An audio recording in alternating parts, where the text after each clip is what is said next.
We tried to get a really good speaker and someone famous, but Hugh Bonneville wasn't available. I do look like him, I do. Lot slimmer. Thank you very much, Derek, for being my warm-up act. It's great you can say these things when you're about to go now, isn't it? Good evening, everyone.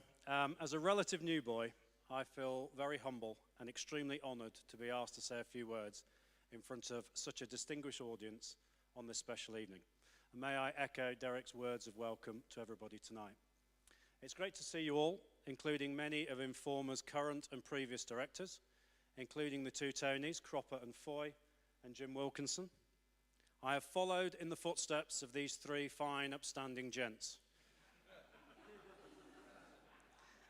And unless something disastrous happens in the next 7 weeks or so, I shall be able to say that I was Peter's not just current financial officer, as he liked to call me.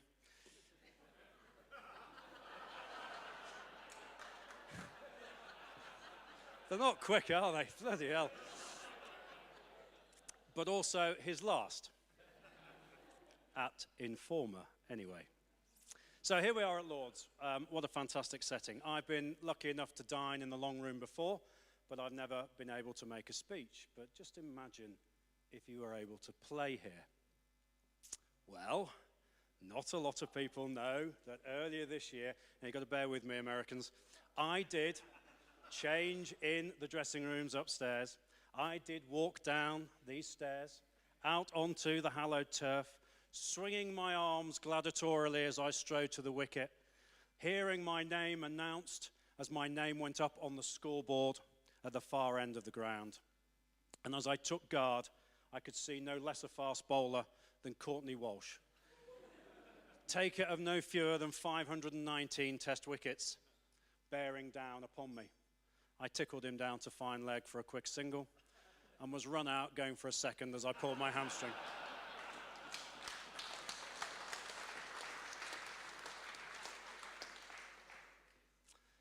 There are many times in one's life when you feel inadequate or simply out of one's depths.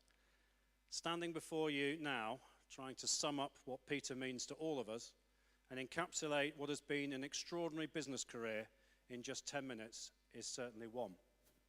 I promise you, having a shower alongside Courtney Walsh is another.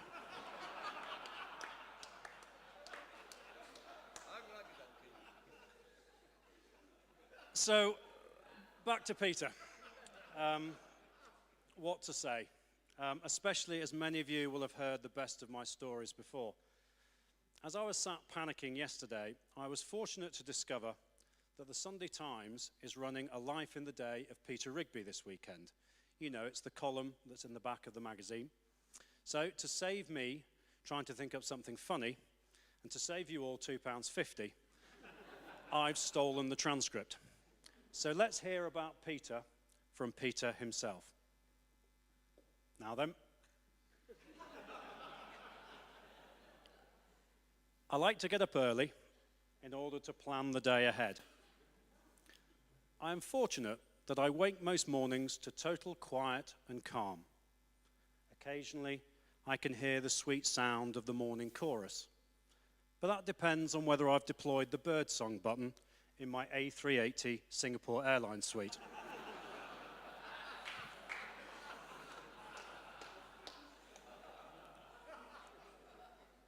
Travel plays a small part in my life, as I am essentially a home bird. But when I do travel, I think it's important to do it in style. It's people like me who have got the global economy started again. I have been fortunate to travel to all four corners of the globe, and I am constantly surprised at how well my idiosyncratic northern dialogue is completely and utterly misunderstood by one and all. Be they Arabs, South Africans, South Americans, Chinese, or public school boys.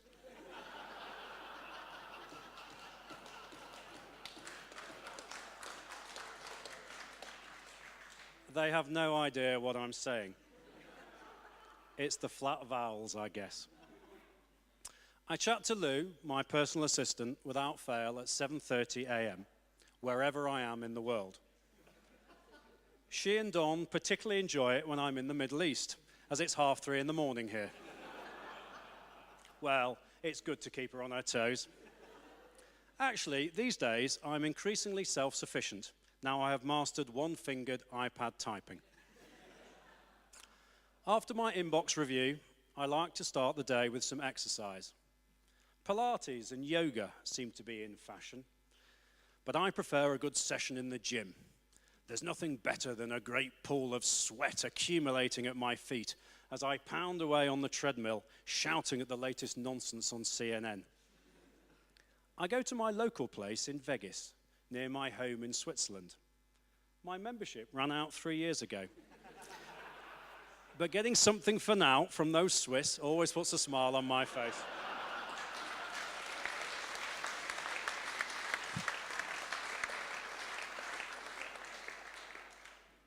After the gym, I like to litter the floor of a cafe with my croissant crumbs and drink a coffee or two. I enjoy food, but I'm careful, as I've worked closely with people who shovel it down noon and night and wonder why they struggle to get into their old cricket trousers. I find it sad how people let themselves go to rack and ruin at an early age. Moving to Switzerland 4 years ago was a big change for me, my wife Claire, and my 2 daughters, Elizabeth and Victoria. We integrated well, though, and my Swiss-German lesson really paid off. Grüezi miteinander. The Swiss are a warm nation, and I can count on one clenched fist the number of locals that have really embraced us.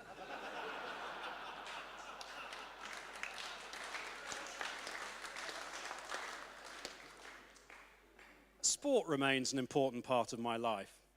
I played a lot of rugby and cricket when I was younger, and now I enjoy skiing, golf, tennis, and even the odd game of five-a-side soccer. I'm a great advocate of competitive sport, and admit I was once a bit competitive myself. But as I get older, I recognize that the win-at-all-cost mentality is misguided, and I'm just as happy to lose and shake hands afterwards. I am proud of my achievements at Informa, but more proud of everyone who has worked there and what we have achieved together. I like nothing more than spending my days visiting one of our many offices. That's the way to truly understand a business. However, I'm not a fan of business meetings per se. I think you can learn as much about your senior management team on a golf course or on a five-a-side pitch, or by taking them on a 12-mile hike up a mountain in a blizzard without a map, or trekking in 30-degree heat without water, as you ever can in any formal meeting. Of course, I will miss that part of my life when retirement comes at the end of the year. When I started in 1983, I could never have imagined I would be chief executive for the past 25 years and end up running a £3 billion business. I don't really have any regrets. There were times when I hoped that maybe the odd transaction might have come off, but those who are older and wiser than me thought otherwise.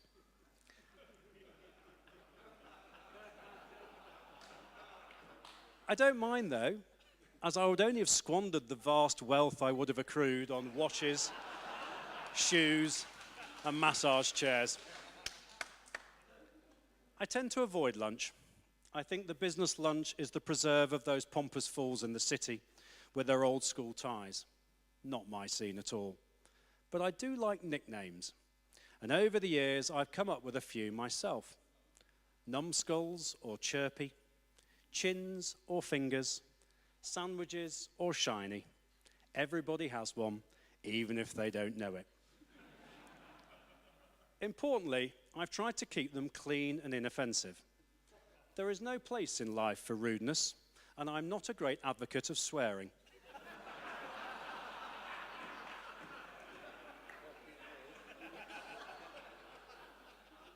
Occasionally, there is a time or a place, But like most things in my life, I like to keep it in fucking moderation.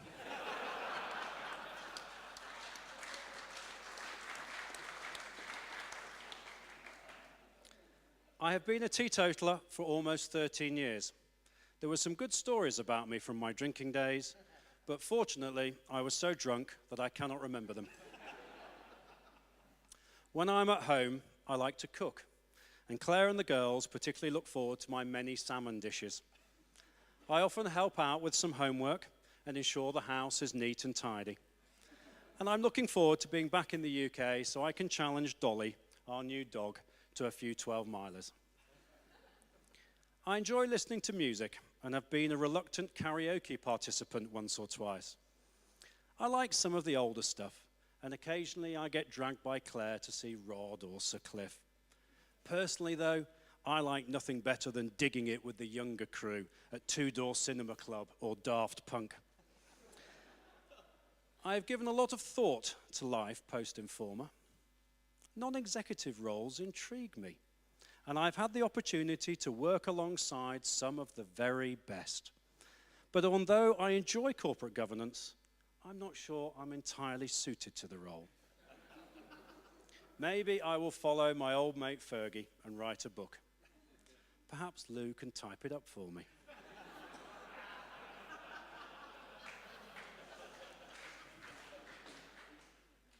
I'm usually exhausted when it comes to sleep. Even the Duracell bunny slows down eventually. I check my inbox one last time, send a few emails on any random topic that has just come to mind, and then deploy the Do Not Disturb button from my flat bed. After all, tomorrow is another airport.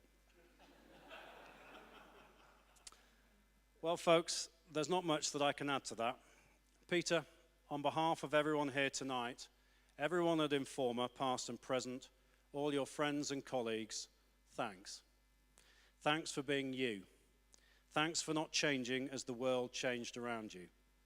Thanks for setting the highest of standards and never wavering in your belief about what was right and never wavering in your belief in us. Thanks for being upbeat, whatever the circumstances. Thanks for making us laugh. Thanks for showing us a clean pair of heels. Thanks for making us want to do just that little bit better each day. It is a small club who can claim such longevity in what is an increasingly tough and competitive world. Combining longevity with success narrows that club even further. And to do it with a smile and a laugh and with such passion makes you unique in my book. It is an honor to have spoken tonight. It has been a pleasure to have worked for you. But most of all, I am proud of our unbeaten doubles tennis record. Never has such a lack of combined talent achieved so much. Enjoy the rest of your evening, Peter, and enjoy your retirement. Although I don't think any of us here think you are ready for the pipe and slippers just yet. Please be upstanding, everybody. Raise your glass, and the toast is Peter Rigby. Peter Rigby.